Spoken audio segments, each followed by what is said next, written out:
সকল দর্শক বন্ধুকে আর একবার শুভেচ্ছা ডিএমএস টিচিং এর পক্ষ হতে। তো বন্ধুরা, আজকে আমরা বিবিএ অ্যাকাউন্টিং এবং ম্যানেজমেন্ট তৃতীয় বর্ষের একটি গুরুত্বপূর্ণ সাবজেক্ট ম্যানেজমেন্ট অ্যাকাউন্টিং এর একটি অন্যতম গুরুত্বপূর্ণ অধ্যায় নিয়ে আলোচনা করব। এই অধ্যায়টি শুধুমাত্র ম্যানেজমেন্ট অ্যাকাউন্টিংই নয়, এছাড়া বহু সাবজেক্টের এবং বহু সিলেবাসে অন্তর্ভুক্ত করা আছে। এই অধ্যায়টি হচ্ছে মূলত বাজেটিং এর একটি অংশ। আমি পূর্বে এই ম্যানেজমেন্ট অ্যাকাউন্টিং এর একটি চ্যাপ্টার করেছিলাম বাজেটিং, এবং সেখানে আমি দেখিয়েছিলাম ক্যাশ বাজেট, ক্যাপিটাল বাজেট সম্পর্কে। তো বন্ধুরা, এটি কিন্তু সেই বাজেটের একটি অংশ। তো বাজেট, এই বাজেট কিন্তু মূলত হচ্ছে একটি পরিকল্পনা, অর্থাৎ ভবিষ্যতের কোনো কাজ সম্পর্কে পূর্ব হতে একটি পরিকল্পনা করা। বাজেট কখনোই বর্তমান নিয়ে হয় না। বাজেট হচ্ছে ভবিষ্যতে কোনো কাজ করা হবে তার আগে থেকেই পরিকল্পনা করা, যে ওই কাজটি সম্পন্ন করতে কত টাকা ব্যয় হবে এবং ওই কাজ হতে কত টাকা ইনকাম হবে এবং আমার প্রফিট কত হবে। এখন দেখো বন্ধুরা, এইখানে মূলত বাজেটকে ভাগ করা যায় দুইটি ভাগে। একটি হচ্ছে ফিক্সড বাজেট। ফিক্সড বাজেট যেটা আমরা সাধারণত ইউজ করি, অর্থাৎ হয়তো আমরা কোনো কাজ করব, সেখানে আমরা পূর্ব হতেই এটি নির্ধারণ করলাম যে ওই কাজটি সম্পন্ন করতে এই খরচগুলি হতে পারে। এটি হচ্ছে মূলত ফিক্সড বাজেট। কিন্তু যদি এমন হয় যে প্রতিষ্ঠানের আকার অনেক বৃহৎ এবং যদি এই প্রতিষ্ঠানের সামান্য কোনো প্রকার চেঞ্জ হয় বাজেটিং করতে, তবে প্রতিষ্ঠান বড় কোনো লোকসানের মুখে পড়তে পারে। তো এমত অবস্থায় ওইরূপ সমস্যা হতে উত্থানের জন্য প্রতিষ্ঠান একটি নমনীয় বাজেট তৈরি করে। নমনীয় বাজেট অর্থাৎ যেই বাজেটটি ফ্লেক্সিবল, খুব সহজেই চেঞ্জ করা যায়। অর্থাৎ আমরা দেখলাম যে যখন করা হয় ফিক্সড বাজেট, তখন সেখানে একটি বাজেট করা হয়, হয়তোবা আমার এতটা পণ্য উৎপাদন করার জন্য এতগুলি খরচ হবে, আর এই পণ্য উৎপাদনের জন্য আমার এতটা ক্যাপাসিটি দরকার প্রতিষ্ঠানের জন্য। এটি হচ্ছে ফিক্সড বাজেট। আর নমনীয় বাজেট হচ্ছে এমন একটি বাজেট যেখানে ওই প্রতিষ্ঠানের সামর্থ্যের একাধিক বিবরণী তৈরি করা হয়। অর্থাৎ যদি সামর্থ্য হয় 60%, তখন তাদের কতটা খরচ করতে হবে। যদি ইউজ করা হয় 70% ক্যাপাসিটি, তখন তাকে কতটা খরচ করতে হবে।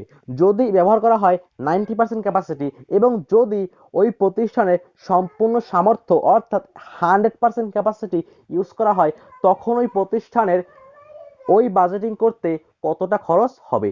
এইরূপ একাধিক কার্যস্তর নিয়ে যে বাজেট তৈরি করা হয় তাকে বলা হয় ফ্লেক্সিবল বাজেট বা নমনীয় বাজেট। তো বন্ধুরা, একটি বাজেট তৈরি না করে একসাথে একাধিক কার্যস্তরের যে বাজেট প্রণয়ন করা হয় তাকে বলা হয় ফ্লেক্সিবল বা নমনীয় বাজেট। তবে এই সম্পর্কে ইংল্যান্ডের the Chartered Institute of Management Accountants একটি স্টেটমেন্টে সুন্দর একটি ডেফিনেশন দিয়েছে। তাদের ভাষ্যমতে, a flexible budget as a budget designed to change a accordance with the level of activity actual attained। অর্থাৎ ফ্লেক্সিবল বাজেট হচ্ছে সেই বাজেট বা ফ্লেক্সিবল বাজেট বলতে মূলত সেই ধরনের বাজেটকে বোঝায় যেইখানে একাধিক কার্যস্তর উপস্থাপন করা হয় এবং ওই সকল কার্যস্তরের ব্যয়গুলিকে প্রদর্শন করা হয়, এবং যেই বাজেটটি কার্যস্তরের ভিন্নতা সহিত পরিবর্তন হতে পারে। তো বন্ধুরা, আমরা বুঝতেই পারলাম যে ফ্লেক্সিবল বাজেট কি। তো আমরা এখন দেখব যে এখান থেকে কিরূপ অঙ্ক আসে। আর আজকে আমাদের এই অধ্যায়টি হচ্ছে ফ্লেক্সিবল।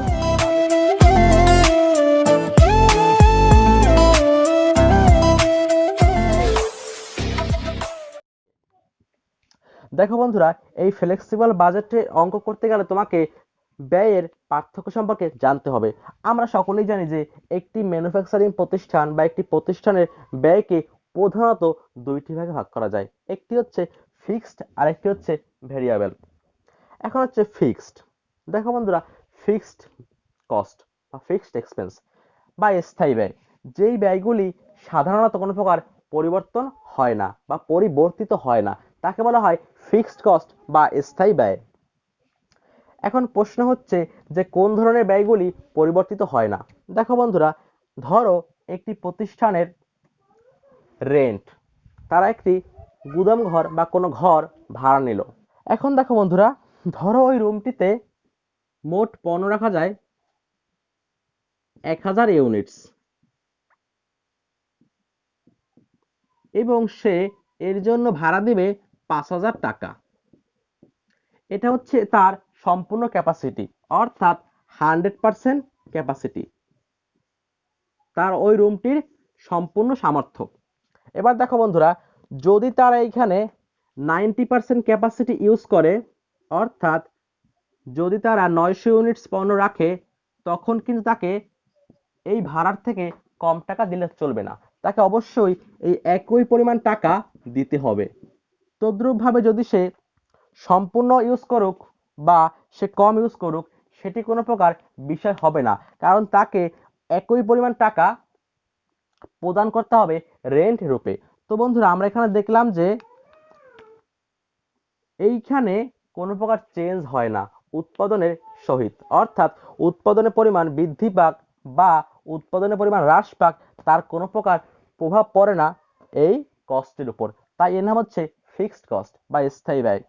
তবে এর কিন্তু আরেকটি বৈশিষ্ট্য আছে, সেটি হচ্ছে যদিও এইখানে উৎপাদনের পরিমাণ বৃদ্ধি পাক বা হ্রাস পাক, এই স্থায়ী খরচটি কোনো প্রকার কম বেশি হয় না, তথাপি এর কিন্তু পার ইউনিট অবশ্যই এক থাকে না। যেমন দেখো বন্ধুরা, ধরো ওই প্রতিষ্ঠানটি সম্পূর্ণ পণ্যই রাখলো, অর্থাৎ তারা তাদের রুমের 100% ক্যাপাসিটি ইউজ করলো, তবে তার ওই রুমটিতে রাখা হবে 1000 ইউনিটস পণ্য এবং সেই জন্য তার পার ইউনিট বা প্রতি এক ইউনিটের জন্য খরচ হবে 5000 ভাগ 1000।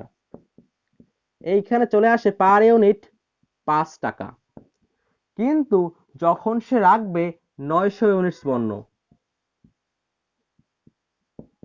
তখন তার চলে আসে 5.55 পার ইউনিট ব্যয়। অর্থাৎ দেখো বন্ধুরা, যদিও মূল কস্টে কোনো প্রকার পরিবর্তন হয় না, তথাপি কিন্তু ফিক্সড কস্টের সময় পার ইউনিট চেঞ্জ হয়ে যায়। এটি হচ্ছে একটি অন্যতম বৈশিষ্ট্য ফিক্সড কস্টের। অর্থাৎ যেই খরচগুলি ফিক্সড থাকে মূল টাকায়, কিন্তু পার ইউনিট চেঞ্জ হয়ে যায়, তার নাম হচ্ছে ফিক্সড কস্ট। আমরা এখন দেখব ভেরিয়েবল কস্ট। এখন দেখো বন্ধুরা, ভেরিয়েবল কস্ট অর্থাৎ পরিবর্তনশীল ব্যয়।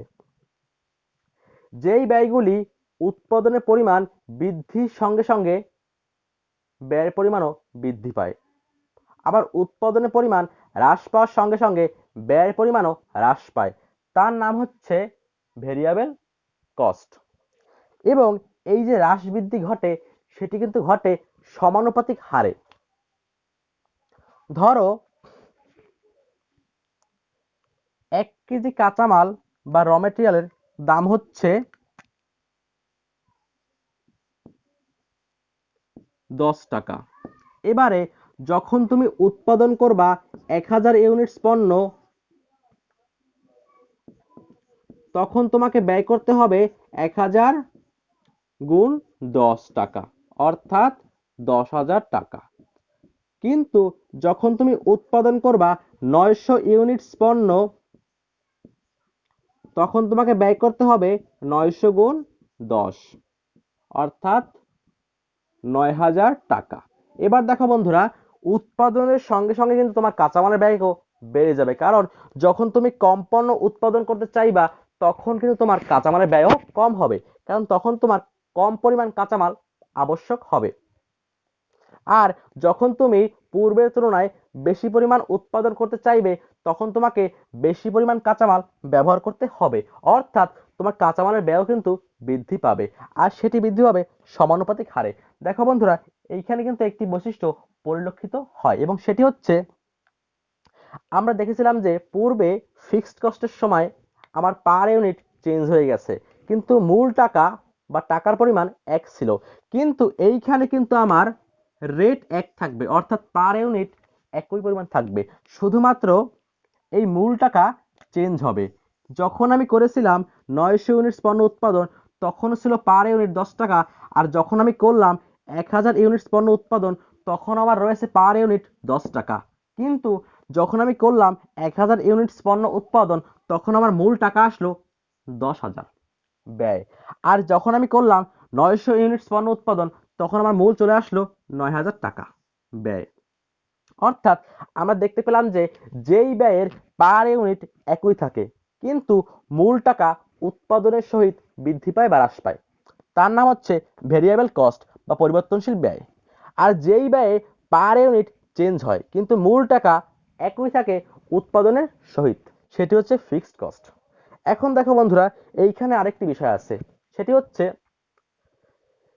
কিছু কিছু ব্যয় থাকে যার মধ্যে কিছু অংশ হচ্ছে ভেরিয়েবল, কিছু অংশ ফিক্সড। বিষয়টা হচ্ছে এইরকম যে ধরো একজন সেলসম্যান, এখন ওই যে সেলসম্যান, ধরো তার মাসিক বেতন হচ্ছে 5,000 টাকা, এটা তার ফিক্সড স্যালারি। সেলসম্যান মাসিক বেতন 5,000 টাকা।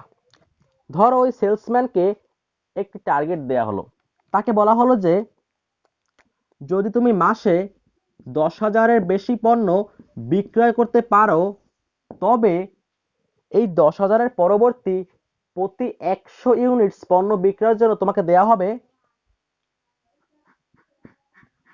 100 ইউনিটস পণ্য বিক্রয়ের জন্য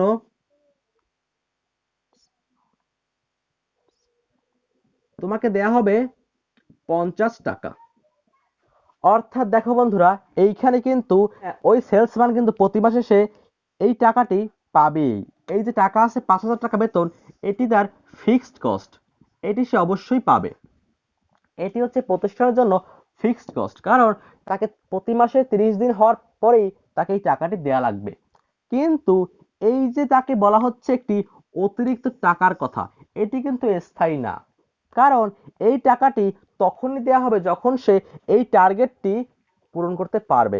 ধরো সে প্রথম মাসে বিক্রয় করলো 100 ইউনিটস পণ্য, তবে সে পাবে 50 টাকা অতিরিক্ত, তখন তার মোট বেতন হবে 5,000 যোগ 50, মোট চলে আসলো 5,050 টাকা। এবার দেখো বন্ধুরা, যদি সে এমন হয় যে সে 200 ইউনিটস পণ্য উৎপাদন করলো, তখন কিন্তু তাকে আর এই 50 টাকা দিলে চলবে না, তখন তাকে দিতে হবে 100 টাকা। তখন তার বেতন হবে 5,000 যোগ 100, অর্থাৎ 5,100 টাকা।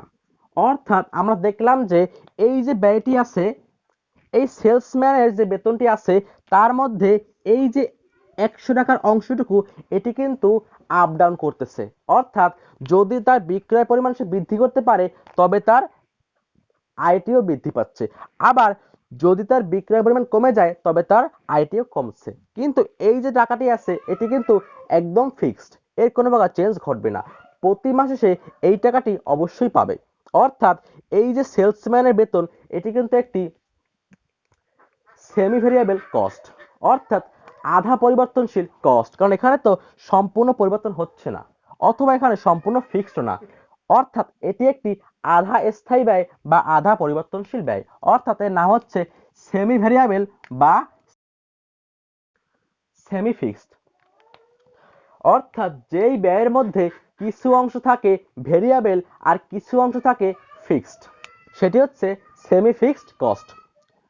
এখন দেখো বন্ধুরা, এইখানে আরেকটি ভাবে এটি বোঝা যায়, সেটি হচ্ছে এই যে ভেরিয়েবল কস্ট এটি বৃদ্ধি পায় সমানুপাতিক হারে, কিন্তু এই যে আছে সেমি ভেরিয়েবল কস্ট এটি কিন্তু সমানুপাতিক হারে বৃদ্ধি পায় না, এটি আরেকটি বৈশিষ্ট্য।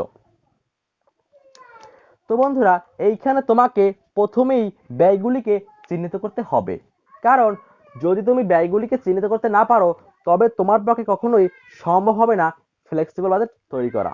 আর দেখো বন্ধুরা, এই যে ফ্লেক্সিবল বাজেট এটি কিন্তু প্রতিষ্ঠানের বিভিন্ন অবস্থা অনুসারে তৈরি করা হয়। এই বাজেটটি একটি গুরুত্বপূর্ণ একটি বড় বা বৃহৎ প্রতিষ্ঠানের জন্য। আর যেহেতু এই ফ্লেক্সিবল বাজেটে একাধিক থাকে কার্য লেভেল, সেহেতু একজন ম্যানেজিং ডিরেক্টরের নিকট খুব সহজ হয় যে সে খুব সহজেই একটি বিকল্প নির্ধারণ করতে পারে। তো বন্ধুরা এই জন্য কিন্তু এই ফ্লেক্সিবল বাজেট খুবই গুরুত্বপূর্ণ। আর এই ফ্লেক্সিবল বাজেট সমাধান করার জন্য অবশ্যই তাকে এই 3টি ব্যয়কে চিহ্নিত করতে হবে, অর্থাৎ কোনগুলি ফিক্সড, কোনগুলি ভেরিয়েবল, আর কোনগুলি আধা পরিবর্তনশীল বা আধা স্থায়ী, অর্থাৎ সেমি ভেরিয়েবল বা সেমি ফিক্সড। তো বন্ধুরা এই হচ্ছে মূলত এই অধ্যায়ের মূল বিষয়। এবারে আমরা হয়তো অনেকেই এই ফিক্সড কস্ট এবং এই যে ভেরিয়েবল কস্ট এই দুটি বের করতে পারবো। এখন প্রশ্ন হচ্ছে যেইখানে দেয়া থাকবে সেমি ভেরিয়েবল কস্ট, সেইখানে আমি কিরূপে বের করব যে এই কস্টের কতটুকু অংশ ফিক্সড আর কতটুকু অংশ ভেরিয়েবল। দেখো বন্ধুরা, এইটি বের করার জন্য মোটামুটিভাবে 4টি নিয়ম রয়েছে। তো এর মধ্যে প্রথম নিয়মটি হচ্ছে high and low points method বা রেঞ্জ মেথড। এরপর হচ্ছে ইকুয়েশন মেথড। এরপর হচ্ছে লিস্ট স্কয়ার মেথড। এরপর হচ্ছে গ্রাফ মেথড। এখন দেখো বন্ধুরা, যদিও এইখানে সব থেকে সহজ হচ্ছে মেথড প্রথম মেথডটি, হাই অ্যান্ড লো মেথড, যদিও high and low points method এর আরেকটি নাম হচ্ছে রেঞ্জ মেথড।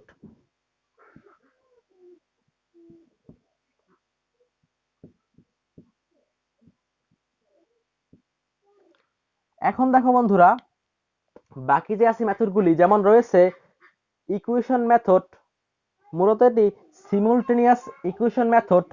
এটি কিন্তু তোমাদের কস্ট অ্যাকাউন্টিং এর সময় খুবই কার্যকরী হবে। সেইখানে একটি অধ্যায়ে সম্পূর্ণরূপে এই সূত্রটি প্রয়োগ করতে হয়। এবং আর যে একটি আছে লিস্ট স্কয়ার মেথড, সেটিও কিন্তু তোমার কস্ট অ্যাকাউন্টিং খুবই কার্যকরী হবে। আর যেহেতু এই মেথড দুটি আমি কস্ট অ্যাকাউন্টিং করার সময় তোমাদেরকে দেখিয়ে দেবো, সেহেতু আমি এখানে আর আলোচনা করলাম না, তাহলে আমার এই ক্ষেত্রে এই ক্লাসের ডিউরেশন অনেকটা বড় হয়ে যাবে। তো এইখানে আমি সব থেকে সহজ নিয়মটি প্রয়োগ করব, সেটি হচ্ছে high and low points method. যদিও এরও কিন্তু প্রয়োগ রয়েছে আমাদের কস্ট অ্যাকাউন্টিং এ, তথাপি আমি এইখানে যেহেতু এটি সব থেকে সহজ, সেহেতু আমি এটিকেই প্রয়োগ করলাম। এখন দেখো বন্ধুরা, এই যে high and low points method, এটি বের করার জন্য তোমাকে খুব সহজেই একটি সূত্র মনে রাখতে হবে, যদিও সূত্রটি তেমন কঠিন কিছু না। দেখো বন্ধুরা, ধরো একটি খরচ দেয়া আছে সেলিং এক্সপেন্স, এবং সেখানে বলা আছে দুইটি ক্যাপাসিটির কথা। যদি ইউজ করা হয় 100% ক্যাপাসিটি, অর্থাৎ প্রতিষ্ঠানের সম্পূর্ণ সামর্থ্য, আর যদি ইউজ করা হয় 60% ক্যাপাসিটি। এখন যদি 100% ক্যাপাসিটি ইউজ করা হয়, তখন তার উৎপাদন হবে 1000 ইউনিটস পণ্য। আর যদি সে ব্যবহার করে 60% ক্যাপাসিটি, তবে তার উৎপাদন হবে 600 ইউনিটস পণ্য। এবারে এই যে সেলিং এক্সপেন্স, তো এর ব্যয় দেয়া আছে, যখন আমার উৎপাদন করা হবে 1000 ইউনিটস পণ্য, তখন ব্যয় হবে 20,000 টাকা। আর যখন ব্যবহার করা হবে 60% ক্যাপাসিটি এবং উৎপাদন করা হবে 600 ইউনিটস, তখন আমার ব্যয় হবে 16,000 টাকা। এখন দেখো বন্ধুরা, এইখানে কিন্তু টাকার পরিবর্তন ঘটতেছে উৎপাদনের হ্রাস বৃদ্ধির সঙ্গে, অর্থাৎ যখন উৎপাদন করা হয়েছে 1000 ইউনিটস বা যখন ব্যবহার করা হয়েছে 100% ক্যাপাসিটি, কারণ 100% ক্যাপাসিটি অর্থাৎ 1000 ইউনিটস পণ্য উৎপাদন করা, তখন ব্যয় হয়েছে 20,000 টাকা। আর যখন আমার তার থেকে কম পরিমাণ উৎপাদন করা হয়েছে, অর্থাৎ উৎপাদন করা হয়েছে 600 ইউনিটস পণ্য, তখন আমার ব্যয় হয়েছে 16,000 টাকা। অর্থাৎ আমার কিন্তু এখানে উৎপাদনের পরিমাণের সঙ্গে সঙ্গে ব্যয়টিও হ্রাস বৃদ্ধি হচ্ছে। সুতরাং আমি এটি বলতেই পারতেছি যে এটি কিন্তু আমার ফিক্সড এক্সপেন্স না, কারণ যদি ফিক্সড এক্সপেন্স হতো, তবে আমার উৎপাদন যাই হোক, ব্যয় কিন্তু একই থাকতো। যদিও পার ইউনিট চেঞ্জ হতো, কিন্তু মূল একই থাকতো, কিন্তু এইখানে কিন্তু মূল টাকা একই নেই। সুতরাং আমি এটি নিশ্চিত যে এটি কিন্তু কোনো প্রকার ফিক্সড এক্সপেন্স না। এখন আমাকে দেখতে হবে এটি কি ভেরিয়েবল। দেখো বন্ধুরা, যদি 1000 ইউনিটস পণ্য উৎপাদন করার জন্য ব্যয় করতে হয় 20,000 টাকা, তবে এক ইউনিট পণ্য উৎপাদনের জন্য ব্যয় করতে হবে 20,000 ভাগ 1,000। আমার টাকা চলে আসে 20 টাকা। এবার দেখো বন্ধুরা, যদি 1 ইউনিট পণ্য উৎপাদন করতে ব্যয় করতে হয় 20 টাকা, তবে আমার এই 600 ইউনিট পণ্য উৎপাদন করতে কত টাকা ব্যয় করতে হবে? অর্থাৎ 20 গুণ 600, আমার চলে আসে 12,000 টাকা। কিন্তু দেখো বন্ধুরা, এইখানে দেয়া আছে 16,000 টাকা, অর্থাৎ আমি কিন্তু নিশ্চিত যে এইখানে কিন্তু আমার ভেরিয়েবলও হচ্ছে না, কারণ এইখানে কিন্তু টাকা দেয়া আছে 16,000, যা এই টাকার থেকে বেশি, এবং এই যে বাকি আছে 4,000 টাকা, এই টাকাটি কি? যদি 16,000 টাকার মধ্যে 12,000 টাকা হয় ভেরিয়েবল, তবে বাকি আছে 4,000 টাকা। সেই টাকাটি কি? সেই টাকাটা কিন্তু অবশ্যই ফিক্সড। অর্থাৎ আমি বুঝতে পারলাম যে এই যে আছে এক্সপেন্সটি, সেলিং এক্সপেন্স, এটি কিন্তু মূলত একটি সেমি ভেরিয়েবল বা সেমি ফিক্সড কস্ট। অর্থাৎ এর মধ্যে কিছু আছে ফিক্সড এবং কিছু আছে ভেরিয়েবল। তোমাকে এই ক্ষেত্রে যে কাজটি করতে হবে সেটি হচ্ছে সূত্র প্রয়োগ করতে পারো, এবং সেই সূত্রটি হচ্ছে এই রূপ যে হাইয়েস্ট কস্ট বিয়োগ লোয়ার কস্ট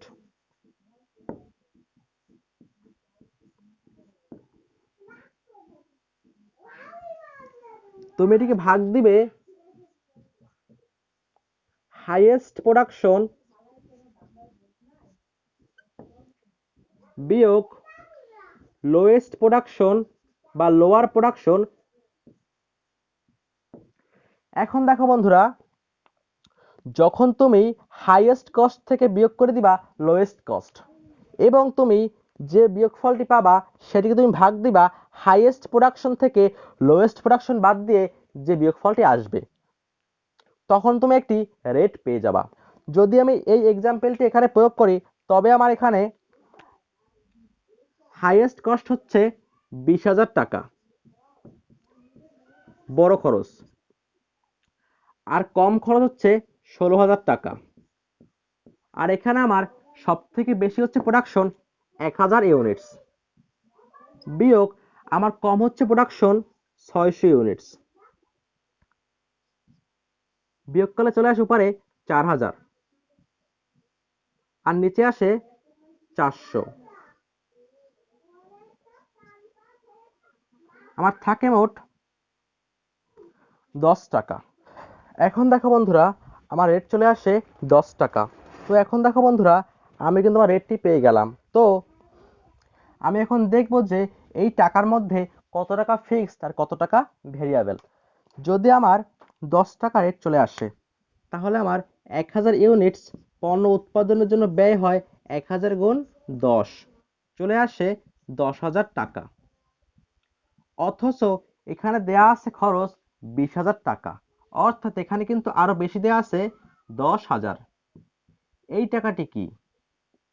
আর দেখো বন্ধুরা, এইখানে আমার চলে আসে, যদি 1 ইউনিট পণ্য উৎপাদনের জন্য সেলিং এক্সপেন্স হয় 10 টাকা, তবে 600 ইউনিটস পণ্য উৎপাদনের জন্য ব্যয় হবে 600 গুণ 10, 6,000 টাকা। কিন্তু এইখানে দেয়া আছে 16,000 টাকা, অর্থাৎ এখানে বেশি দেয়া আছে 10,000। এখন দেখো বন্ধুরা, এইখানেও কিন্তু আমার বেশি ছিল 10,000 টাকা, আর এখানেও কিন্তু আমার বেশি আছে 10,000 টাকা। এবার দেখো বন্ধুরা, এই যে টাকাটি, এই টাকাটি কিন্তু 100% ক্যাপাসিটির বা 1,000 ইউনিটস পণ্য উৎপাদনের, আর এই টাকাটি হচ্ছে 60% ক্যাপাসিটি বা 600 ইউনিটস পণ্য উৎপাদনের জন্য। অর্থাৎ ক্যাপাসিটি বৃদ্ধি পাক বা হ্রাস পাক, এই ব্যয়টি কিন্তু একই আছে। অর্থাৎ এইটুকু হচ্ছে আমার ফিক্সড কস্ট, আর এই টাকাটি হচ্ছে আমার ভেরিয়েবল কস্ট। তো বন্ধুরা, এইভাবে কিন্তু রেট বের করে তুমি সহজেই বের করতে পারবা কতটুকু অংশ ফিক্সড আর কতটুকু অংশ ভেরিয়েবল। তো বন্ধুরা, এই বিষয়ে আমি একটি অঙ্ক দেখাবো ক্লাস নাও 4-এ। দেখো বন্ধুরা, আমি এই বিষয়ে আরো বিস্তারিত আলোচনা করব অঙ্কের সমাধানের সময়। এখন প্রশ্ন হচ্ছে যে ফ্লেক্সিবল বাজেট আমি কিভাবে খাতায় উপস্থাপন করব। দেখো বন্ধুরা, যদি প্রশ্নপত্রে শুধুমাত্র কস্ট দেয়া থাকে, অর্থাৎ সেলস বা প্রফিটের কথা উল্লেখ করা নেই, শুধুমাত্র তোমাকে কয়েকটি ক্যাপাসিটি দ্বারা ফ্লেক্সিবল বাজেট তৈরি করতে হবে। ধরো লেখা আছে 50%, 60% বা 70% ক্যাপাসিটি, তখন তুমি শুধুমাত্র ওই সকল ব্যয়গুলিকে ভাগ করবা। তুমি প্রথমেই লিখবা ফিক্সড কস্ট। দেখো বন্ধুরা, সাধারণত ফ্যাক্টরি ওভারহেড যদি লেখা থাকে ফিক্সড ফ্যাক্টরি ওভারহেড, তবে সেটি এখানে আসবে। আর যদি টাকার পরিমাণ একই থাকে, এবার হচ্ছে সেলিং এক্সপেন্স, এবার হচ্ছে অ্যাডমিনিস্ট্রেটিভ এক্সপেন্স, ডেপ্রিসিয়েশন, এটি হচ্ছে একটি সাধারণত ফিক্সড কস্ট, কারণ অবচয় কোনো প্রকার পরিবর্তন হয় না। এবার হচ্ছে সুপারভিশন স্যালারিস, এবার রেন্ট, এটিও একটি ফিক্সড এক্সপেন্স, ইন্স্যুরেন্স, ট্যাক্স, এগুলো কিন্তু বন্ধুরা সবই থাকে স্থায়ী, তাই এগুলো সব ফিক্সড এক্সপেন্স। এবার হচ্ছে অ্যাডমিনিস্ট্রেটিভ এক্সপেন্স, এটি একটি ফিক্সড এক্সপেন্স। আর তুমি এর সঙ্গে যোগ করবা ভেরিয়েবল কস্ট। এর মধ্যে আছে ম্যাটেরিয়াল, কাঁচামাল, যা পরিবর্তন হয়, হতে পারে ডাইরেক্ট কাঁচামাল, হতে পারে ইনডাইরেক্ট কাঁচামাল। এবার হচ্ছে লেবার, যা পরিবর্তন ঘটে উৎপাদনের সঙ্গে সঙ্গে। এবার হচ্ছে মেইনটেনেন্স, এটি একটি ভেরিয়েবল কস্ট। এবার হচ্ছে আদার ভেরিয়েবল এক্সপেন্স। এবার হচ্ছে রিপেয়ার এবং সেলিং এক্সপেন্স।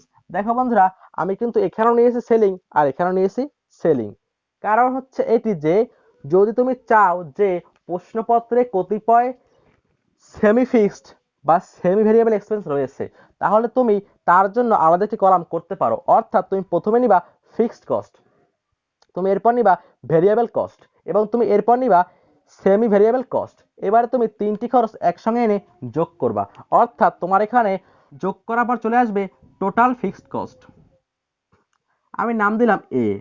এবার তুমি এই সবগুলি ভেরিয়েবল কস্ট যোগ করার পর তুমি পেয়ে যাবা টোটাল ভেরিয়েবল কস্ট, আমি নাম দিলাম বি।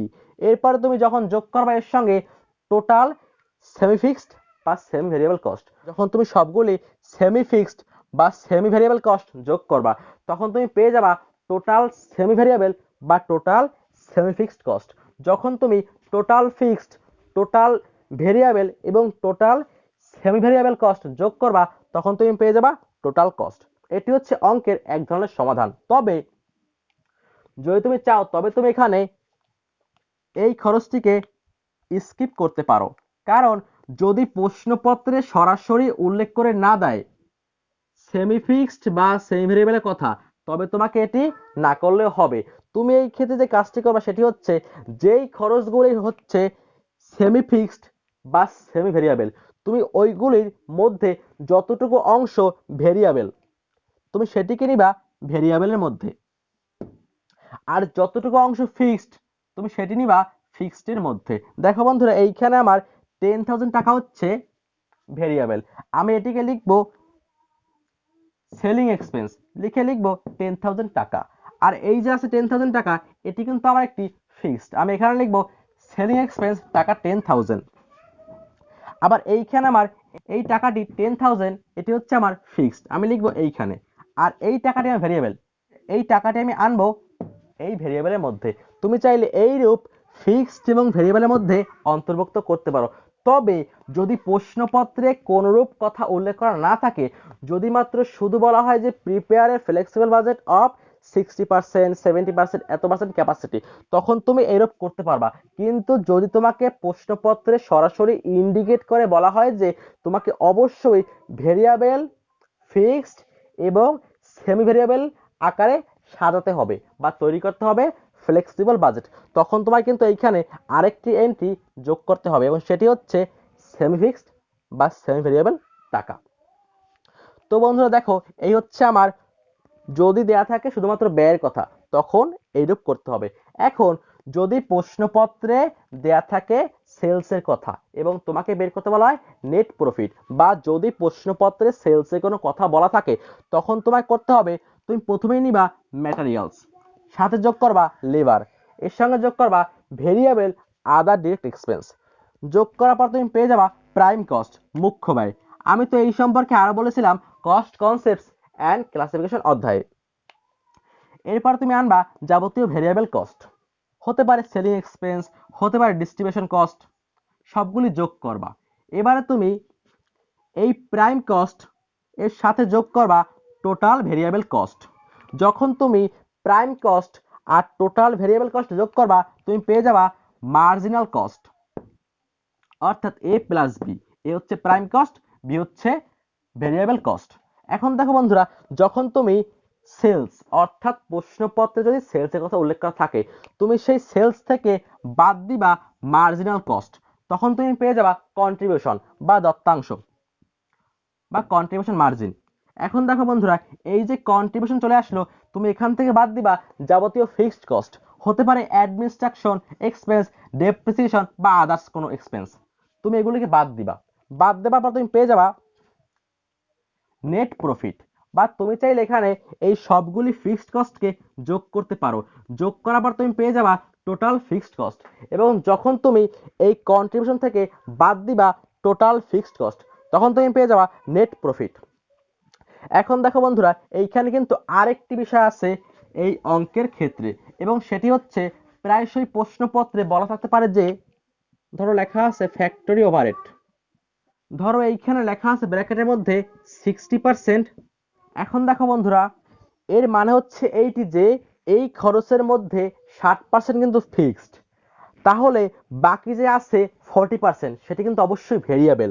তো তোমায় কিন্তু এটিকে ভাগ করে নিতে হবে ফিক্সড আকারে এবং ভেরিয়েবল আকারে। তো তুমি চাইলে কিন্তু এখান থেকে 60% টাকায় যতটুকু আসে তুমি সেই টাকায় নিবা এই ফিক্সড কস্টের মধ্যে, আর 40% যা আছে ভেরিয়েবল আকারে তাতে যে টাকাটি আসে তুমি সেটি নিবা এই ভেরিয়েবলের মধ্যে, যদি তুমি এইরূপ করতে চাও।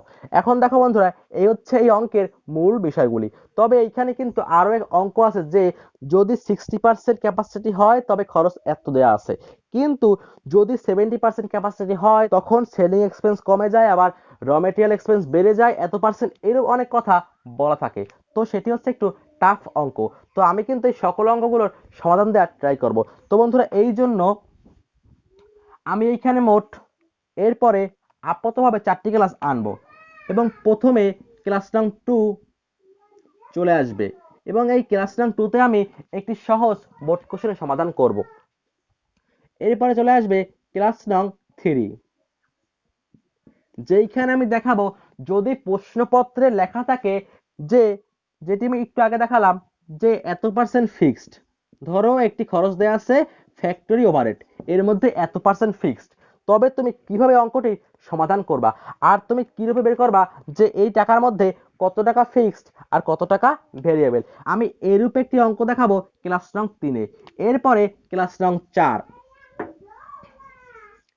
এই ক্লাস নং 4-এ আমি দেখাবো মোস্ট ইম্পর্টেন্ট একটি অঙ্ক, এবং সেটি হচ্ছে এই সূত্র আকারে একটি অঙ্ক, এবং সেটি হবে একটু বিস্তারিত ব্যাখ্যার অঙ্ক।